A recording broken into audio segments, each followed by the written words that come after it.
Okay, we're just continuing here to use the 6-aught pen, which is the finest of the pens, and then using the exercises that you've been practicing with. Now here I've done a few drawings here to show you how I've used the exercises. As you noticed in the background here, short, round little lines. And then if you just kind of build on there, you'll get a little contrast with these lines. So light and dark, and then you go in here and again just use these small little exercises. Now you could use other exercises. This is just a typical example of one exercise. You can use vertical lines, horizontal lines. I mean, it's something of your choice. Now here again, it's just a small, simple little curved lines, and if you notice, it just forms this part of the ribbon here. So you do not have to put the line, a hard line in there, but just let these little small lines kind of form the edge of the ribbon. Now here on the duck drawing, we've used additional exercises. If you notice closely, there's just different lines and different strokes on the trees, little vertical lines on here. Like on the duck, you use additional lines on here to form the shape of the duck, and then even in the foreground here on the tree, on the little weeds, etc., using another pen to give you the contrast. And again, using the pen, I mean, here's a typical example of what we did with a black lab. I mean, using the 6-aught pen and just tediously just going over in very close detail.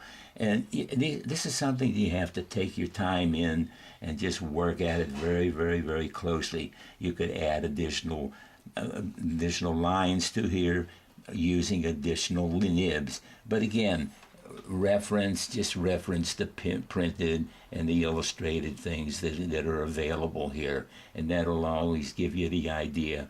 But the most important thing is you must practice these exercises and then start using the exercises, not the ones that I use, but additional ones. Here we're going to use our 3-aught pen to do some outdoor sketching of a street scene or anything you find that's attractive. Again, I would suggest that we probably pencil this very lightly with a pen and using an HB pencil, very lightly. And then with your 3-aught pen, start outlining these things. Again, it's very important, get the light source coming from one area or another area. In this case, coming from the right. Everything you see on these homes are white, and then the sides of the homes are a little darker. Now I've applied this little in the background here using the 6-aught pen that we've just used. Now what you could do is any exercise that you've been practicing from the many exercises at the beginning of these sessions here, you could apply. As per example, for the roof, you could just use little semicircles on here. On the side, you could just use scratchy lines. So just practice those. Once you do a scene, and then do one like the same scene, say 2 months later, you'll be amazed how different and how better the scenes are, only because you've been practicing, you've been thinking, and you've been observing. So, it's very important to put these techniques into good use on here. And you will come up with a technique that you like, an exercise that you like, that you will carry it on and on and on. And in this case here, where we show plain vertical lines forming the background of this illustration here. Now, as you notice, light source coming from the right. You see the babushka on the lady and the dress and all white. And then if you notice too, there's no separate line forming the edge of the babushka or of the dress. It's the lines that form those particular shapes.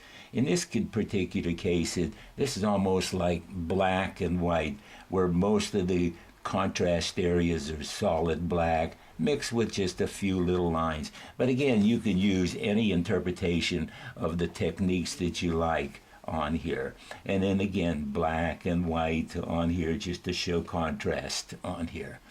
So in closing here, what I'd like to show you is some helpful tips on keeping your pen in working condition. First of all, after each use, take the nib, make everything apart with this little plastic wrench that you get when you purchase these nibs on here. Taking the nibs, dipping them in clean water, and then kind of shake, just leaving the water on them, and then applying the cap. And then what you want to do is take the complete pen apart, again using this little wrench.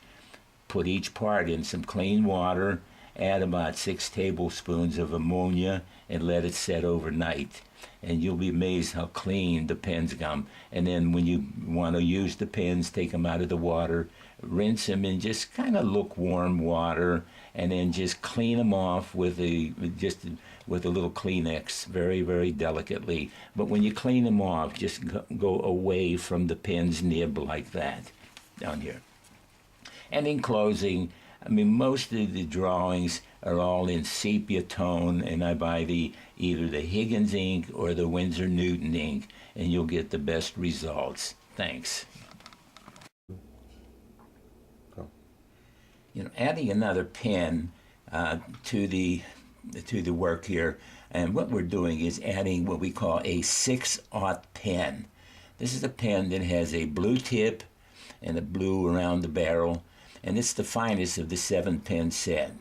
And what we're doing is we're adding the water to it to give us color value to the drawings. And as you see here, this is the actual color, the actual ink itself. That's the full value of the ink. Adding about 50% of water will give you this tone. Adding 75% water will give you this tone. So it gives you a little contrast in your drawing. And really, you don't have to be afraid that if you add too much water, you add too much ink in here, you could add more water, more ink, however you want to see the tone. And then what we've done here is applied it to the drawings on here. And in the background, in the clouds here, we've added all the lines that you've been practicing in the previous issues here. And then you apply it to the trees, you apply it to the underneath this little shed here, and then also onto the water. But most of all is, you know, the printed version. It shows in detail exactly how and what you do with all the water, and then you could refer to it from time to time. And then it gives you the illustrations here to how I applied it on here. So the most important thing is, you know, to do several drawings, uses the tones, and then just using different tones and practicing it. So the most important thing is just keep practicing, keep thinking what you're doing, and observing what you're doing.